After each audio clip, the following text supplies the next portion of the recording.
Anaknya kerap sekali menangis setelah habis maghrib sampai habis isya. Lihat anaknya asik bermain tanah di belakang situ. Lalu Mbak Laksmi ini pun dengan respon cepat, anaknya langsung diajaknya masuk.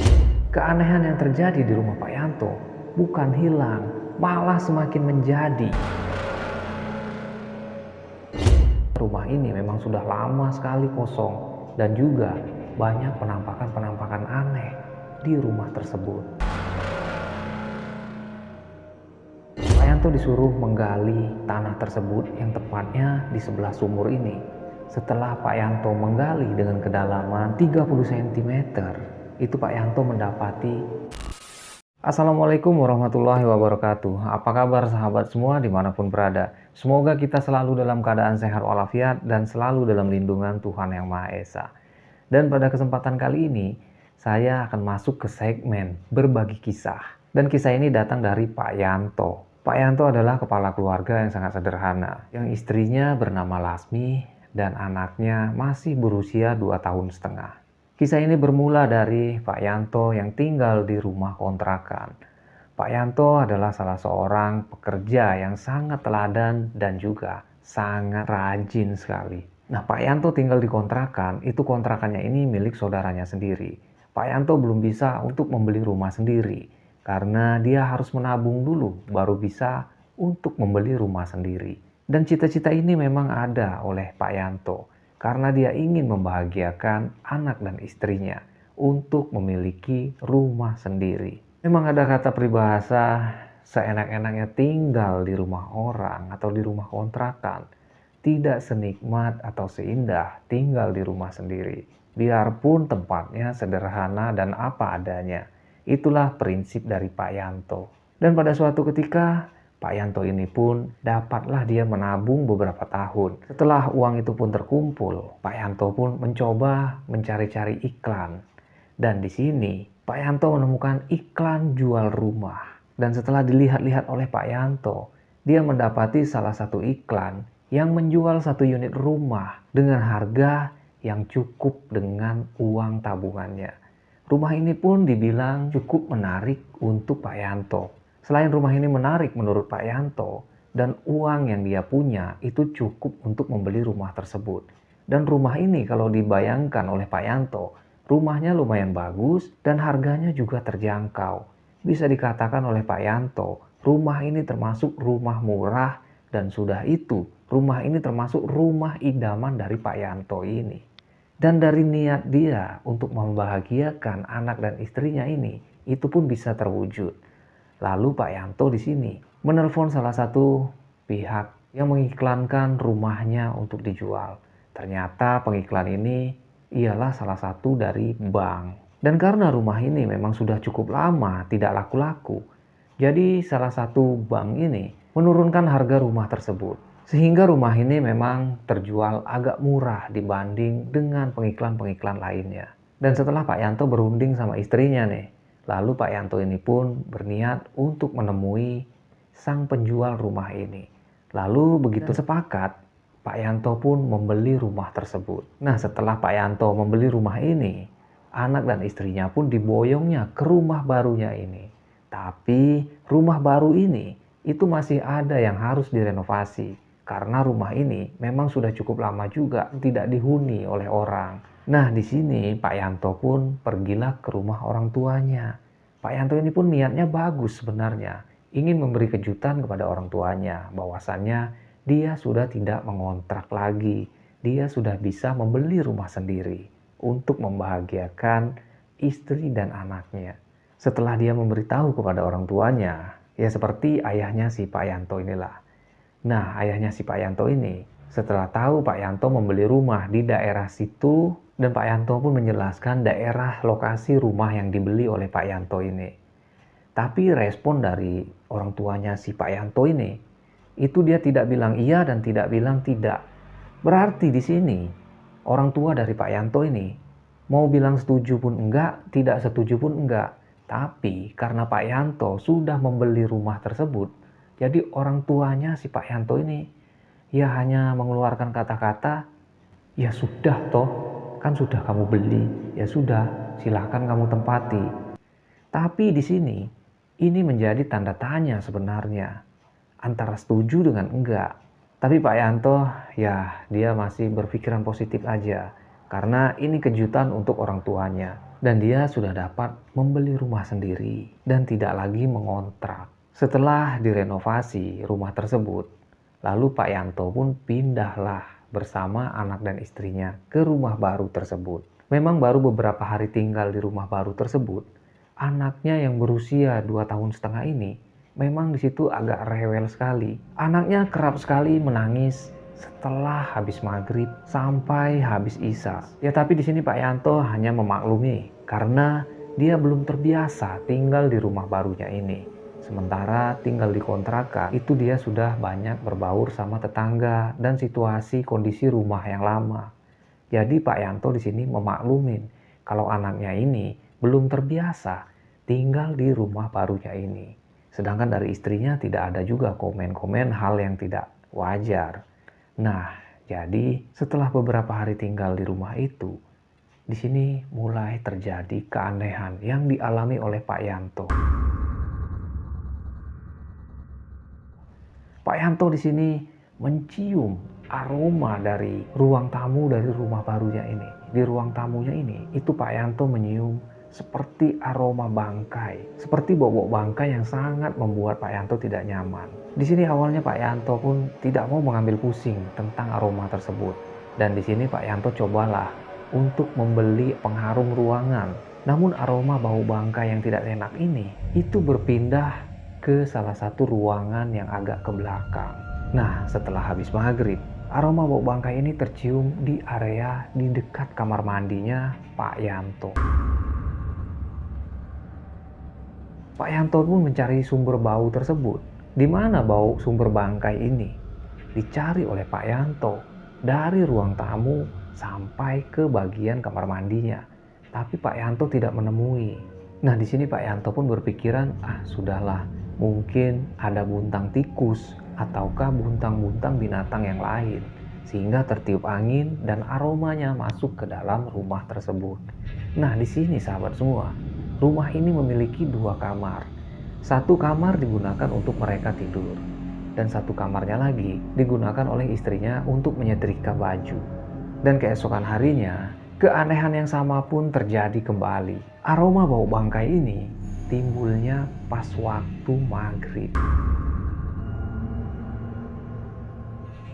Begitu Pak Yanto setelah istirahat pulang kerja dan dia mau mandi, dia duduk nih di ruang tamu. Dan di ruang tamu ini kembali lagi tercium aroma bangkai. Aroma ini sangat tidak mengenakan Pak Yanto, padahal sudah dipasangnya pengharum ruangan. Namun aroma bau bangkai itu timbul lagi. Dan di sini sebenarnya Pak Yanto agak curiga juga dengan aroma yang bau bangkai ini. Setelah itu Pak Yanto pun berusaha mencari dari mana sumber bau bangkai ini. Dia pun mencari-cari di balik kursi di area ruang tamu dia tersebut. Nah, namun bau bangkai ini kerap kali berpindah-pindah. Setelah baunya hilang di dalam ruangan tamu itu, dia pindah lagi ke arah dekat kamar mandinya Pak Yanto ini. Dan aroma ini pun dicari lagi oleh Pak Yanto ke area dekat kamar mandinya. Nah, aroma itu tercium sangat tidak mengenakan. Ya, namanya bau bangkai, pastilah tidak nyaman. Tapi di sini Pak Yanto tidak menemuinya juga. Apakah buntang tikus ataukah binatang lain yang mati sehingga menyebabkan bau bangkai. Dan setelah dicari-cari oleh Pak Yanto sumber bau tersebut, akhirnya tidak ketemu juga. Dan akhirnya Pak Yanto pun pergilah mandi. Nah, setelah Pak Yanto masuk ke kamar mandi, itu di dekat bak mandinya itu, di lantainya itu Pak Yanto menemukan ada tanah kuning di lantai kamar mandinya. Ya, tanah kuning itu tidaklah banyak, namun hanya secuil, sebesar jempol tangan. Di sini Pak Yanto pun mulai merasakan ada sesuatu yang tidak beres. Tapi dia tidak memikirkan yang terlalu jauh. Dia hanya berpikir mungkin ini terbawa oleh sendal. Nah, setelah Pak Yanto mandi, Pak Yanto pun makan malam bersama keluarga tercintanya. Dan keesokan harinya yang lebih mengagetkan lagi ini, saat Pak Yanto pulang kerja, dia disambut oleh seorang anaknya. Ya, namanya anak kecil, itu kan ngomongnya belum terlalu jelas. Ya masih bahasa-bahasa cedel gitulah. Nah, anaknya ini menyambut Pak Yanto begitu mau masuk rumah. Dan anehnya, anaknya ini menunjuk salah satu kamar di mana tempat istrinya saat menyetrika. Dan dari ruang tamu ini itu melihat ke arah kamar yang satunya ini, yang di saat tempat istrinya menyetrika baju, itu anaknya yang berusia 2 tahun setengah ini menunjuk-nunjuk ke arah kamar tersebut. Dia bilang ke Pak Yanto, "Itu Pak, ada kawan." Dengan bahasa cedalnya berbicara dengan Pak Yanto. Anaknya sambil menunjuk ke arah kamar tempat istrinya menyetrika ini. Di sini Pak Yanto pun langsung merinding. Tapi di sini Pak Yanto pun mengikuti ajakan dari anaknya dan ditariknya masuk ke dalam kamar tersebut. Pak Yanto pun mengikuti dan Pak Yanto pun kembali menemukan ada sedikit tanah kuning yang berada di dalam kamarnya ini. Lagi-lagi Pak Yanto di sini merasa bingung. Kemarin dia mendapati tanah kuning di kamar mandi. Sekarang ada tanah kuning di dalam kamar tempat istrinya menyetrika ini. Di sini Pak Yanto pun masih tidak terlalu menanggapi hal yang sangat membuatnya bingung. Di sini Pak Yanto pun mengambil tanah tersebut dan dibuangnya lah keluar. Nah, setelah itu Pak Yanto pun beristirahat santai di ruang tamu rumah barunya ini. Nah, begitu dia asik-asik santai nih di ruang tamunya ini, itu kembali lagi aroma yang sangat tidak mengenakan dia, yaitu aroma bau bangkai, itu mulai tercium kembali. Dan aroma bau bangkai ini itu datangnya itu pas maghrib. Di sini sudah sangat membuat Pak Yanto menjadi penasaran.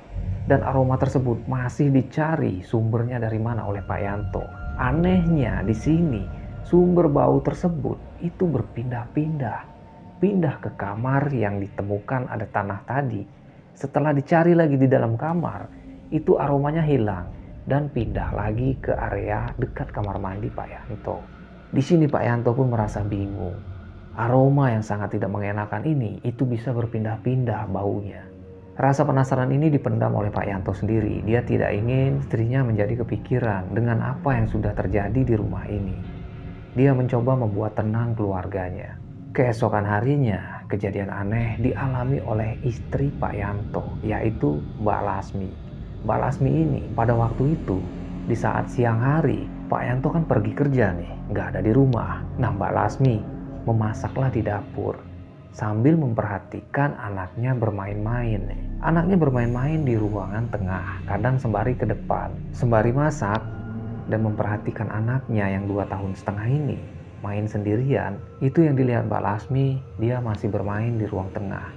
Namun pada saat Mbak Lasmi lengah sedikit, itu setelah dia memandang lagi ke depan melihat anaknya, itu anaknya sudah tidak ada. Mbak Lasmi pun di sini langsung berlari ke ruang tamu dan ke area depan. Tetapi anak Mbak Lasmi ini tidak ada di area tempat dia bermain pertama kali ini. Nah, Mbak Lasmi ini mendengar suara anaknya itu ternyata ada di belakang.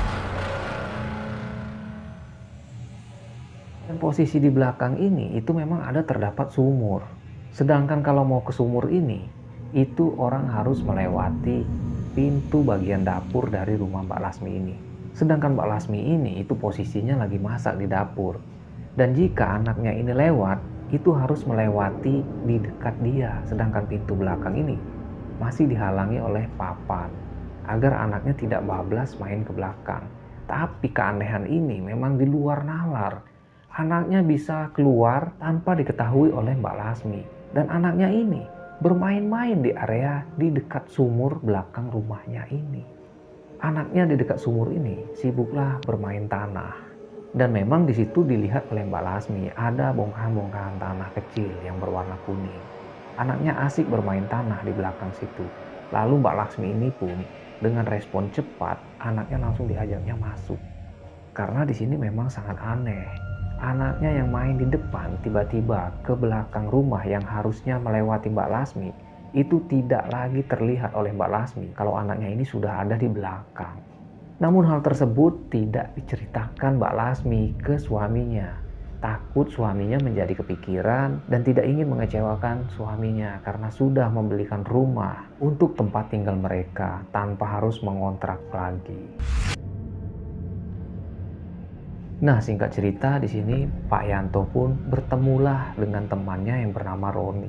Pak Yanto cerita tentang keadaan rumah barunya ini, bahwasanya dia mendapati aroma bau bangkai dan mendapati bongkahan tanah kuning yang kerap kali membuat Pak Yanto ini menjadi penasaran dan merasa bingung.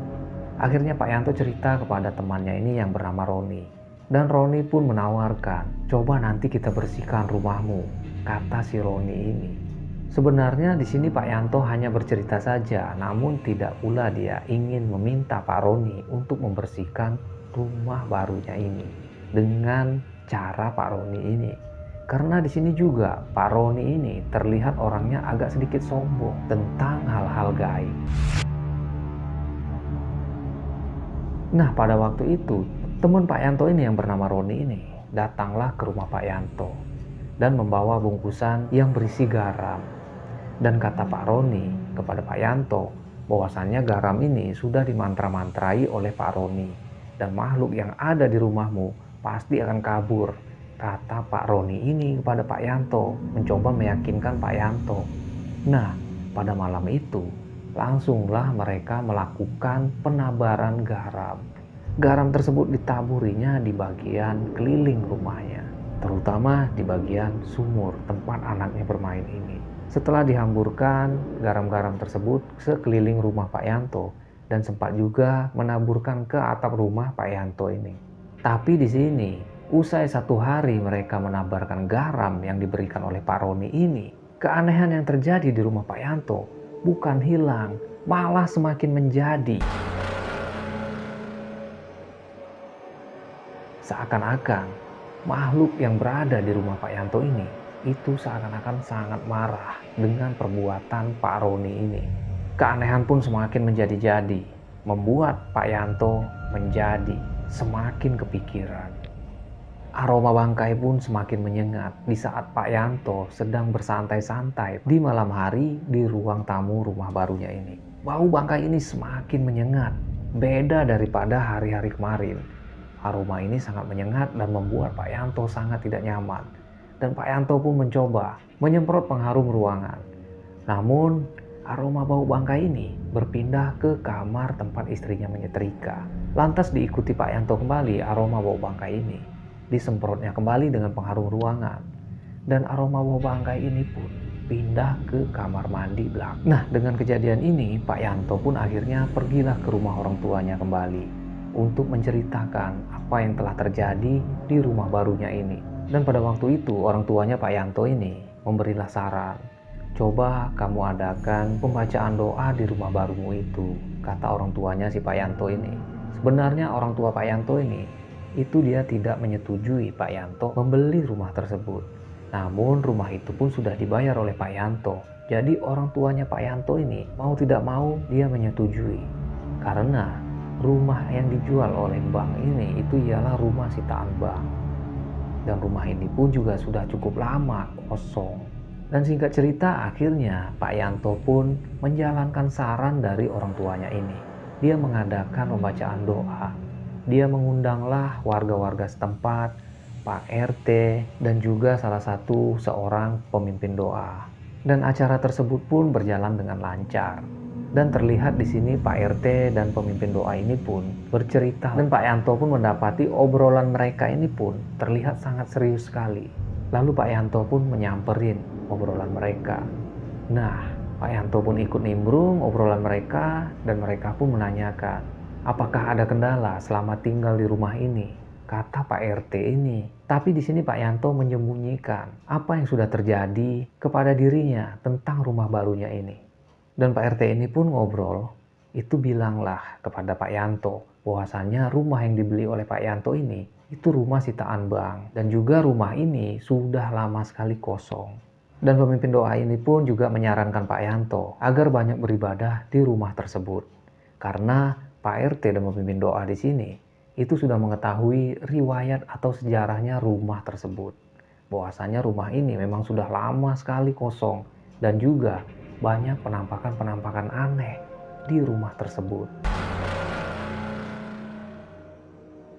Nah, memang setelah mengadakan pembacaan doa di rumah tersebut, rumah ini pun selama beberapa hari memang tidak pernah lagi ada gangguan-gangguan yang tidak mengenakan Pak Yanto.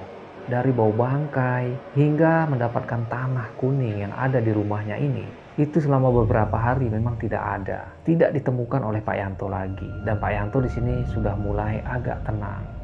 Dan pada suatu malam, Pak Yanto pun terbangun di tengah malam dan dia pun melaksanakan ibadah sembahyang tahajud. Dan pada malam hari saat Pak Yanto ini ingin melakukan sembahyang tahajud, ketika dia ingin mengambil air wudhu di kamar mandi, itu Pak Yanto mencium kembali aroma bau bangkai yang sangat menyengat, sangat membuatnya terkejut dan membuat bulu kuduknya merinding. Setelah dia mengambil air wudhu, dia pun ingin melaksanakan sembahyang tahajud nih di ruangan tempat istrinya menggosok baju ini.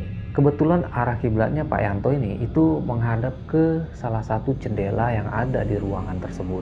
Setelah Pak Yanto berdiri mau melaksanakan sembahyang tahajud, di mana baru rakaat pertama, Pak Yanto sudah diganggu oleh makhluk yang sangat aneh. Bisa dibilang makhluk ini adalah makhluk penghuni rumah Pak Yanto.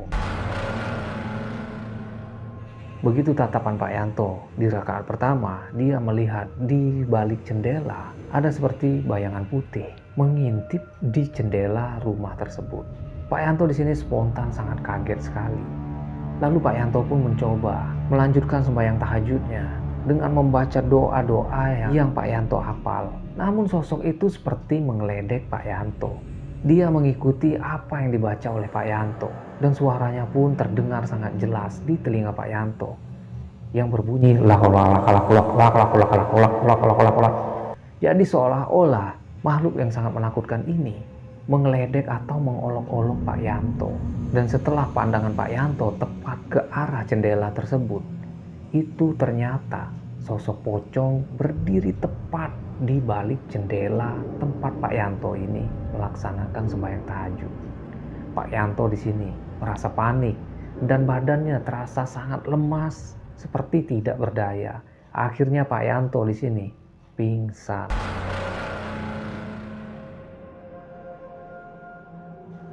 Setelah pagi hari, Mbak Lasmi pun menemukan Pak Yanto sedang tertidur di kamar.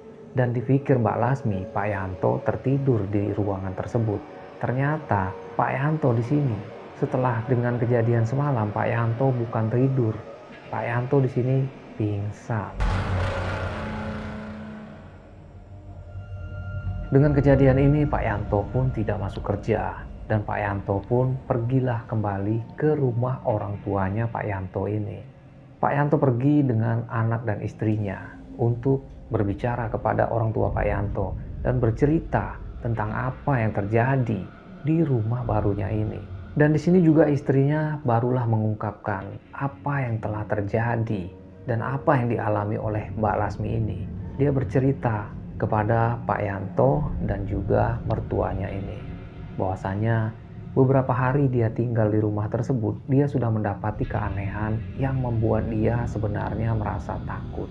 Namun dia tidak ingin bercerita karena Mbak Lasmi ini tidak ingin mengecewakan suaminya, karena suaminya sudah bersikeras untuk membeli rumah sendiri. Mbak Lasmi pun di sini bercerita bahwasanya dia pernah mimpi melihat anaknya di tempat tidur itu tidak ada. Di kamar tidurnya ini mereka tidur bertiga, Pak Yanto dan anaknya yang berusia 2,5 tahun di tengah dan Mbak Lasmi di sebelahnya. Nah, di dalam mimpi Mbak Lasmi ini, dia melihat anaknya tidak ada di tempat tidur yang sama. Dan setelah dia menoleh ke bawah, anaknya sedang bermain di kamar yang tempat Mbak Lasmi ini menyetrika. Anaknya bermain dengan orang tua yang sudah sangat tua sekali. Lalu Mbak Lasmi pun mengajak anaknya untuk tidak bermain dengan orang tua tersebut. Namun orang tua ini langsung memeluk anak Mbak Lasmi dengan kuat sekali.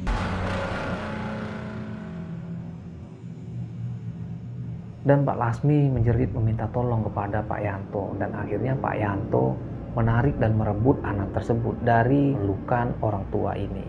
Dan akhirnya anaknya dibawanya ke kamar tidur mereka.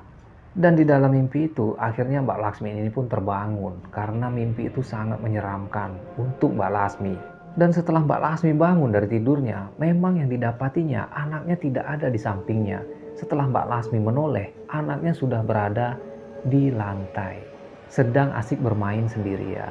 Kejadian ini dialami Mbak Laksmi waktu baru beberapa hari tinggal di rumah barunya ini. Dan disinilah baru terungkap mereka saling bercerita kepada orang tuanya Pak Yanto ini. Sebenarnya saya tidak setuju kalian mengambil rumah tersebut, karena rumah itu memang sangat tidak enak auranya, kata orang tua Pak Yanto ini. Karena orang tua Pak Yanto ini pun pernah mendapat cerita tentang rumah tersebut sewaktu masih kosong. Karena di rumah itu sering ada penampakan.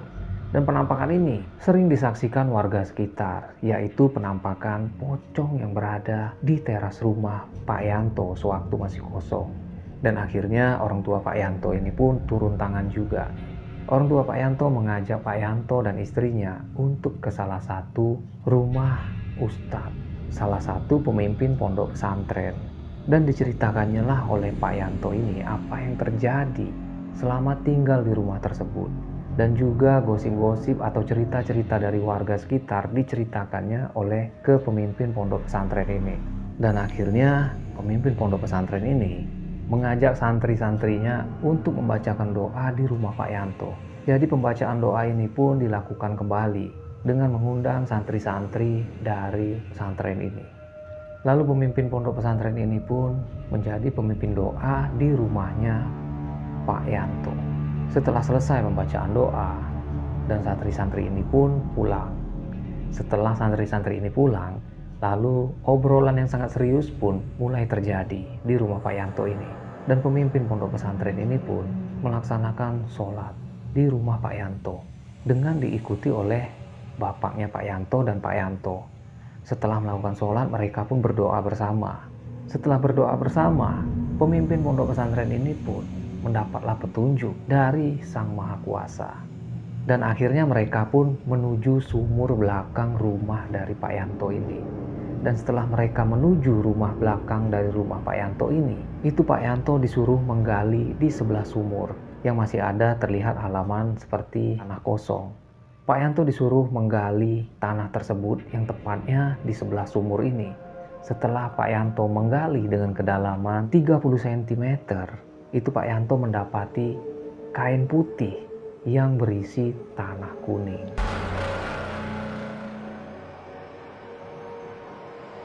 Dan ternyata di sini itu memang sengaja ditanam oleh pemilik rumah pertama.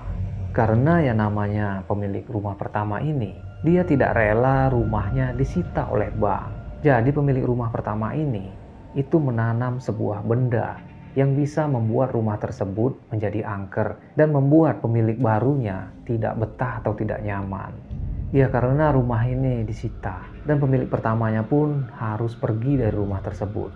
Karena dia tidak ikhlas dan tidak rela, dia melakukan hal yang tidak patut untuk dicontoh. Dan akhirnya membuat Pak Yanto dan seisi rumah merasa terganggu dengan makhluk gaib tersebut. Dan singkat cerita, akhirnya kain putih yang berisi tanah kuning ini itu mereka bakar dan mereka buang. Dengan sembari didoakan oleh pemimpin pondok pesantren ini. Dan di sini keanehan pun terjadi. Itu ada suara seperti ledakan tepatnya di atas rumah Pak Yanto.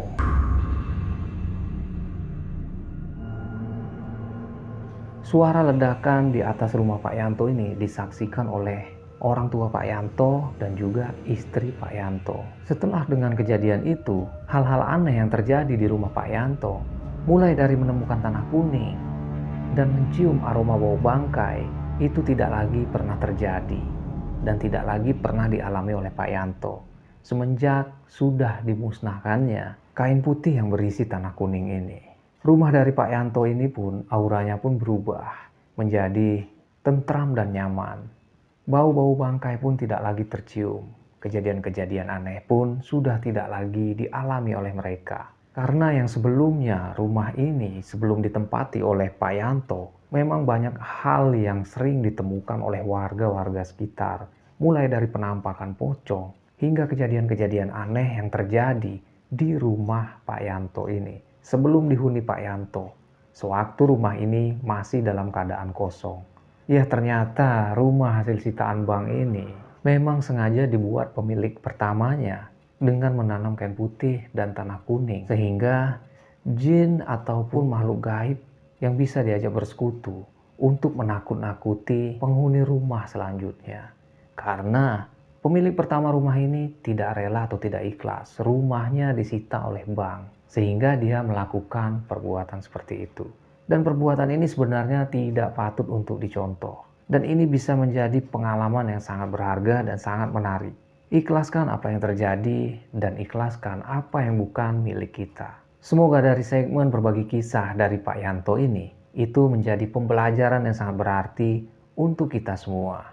Semoga kita semua di sini lebih waspada dan berhati-hati dalam segala hal. Dan dari kisah Pak Yanto ini menjadi pengalaman yang sangat berharga untuk Pak Yanto dan keluarganya. Dan itulah kisah dari Pak Yanto. Saya ucapkan terima kasih banyak untuk sahabat semua sudah menonton video ini. Dan semoga sahabat semua dimanapun berada selalu dalam lindungan Tuhan Yang Maha Esa. Dan dimudahkan segala urusannya, dilancarkan rezekinya. Jangan lupa bantu subscribe, like, dan komen video ini. Saya ucapkan terima kasih banyak untuk sahabat semua. Maaf bila ada salah kata dalam video ini. Dan juga dari nama dan tempat kejadian memang tidak saya sebutkan dengan detail. Karena dari kisah ini cukup kita jadikan pembelajaran. Sampai berjumpa kembali di video selanjutnya tentunya di channel Sahabat Semesta.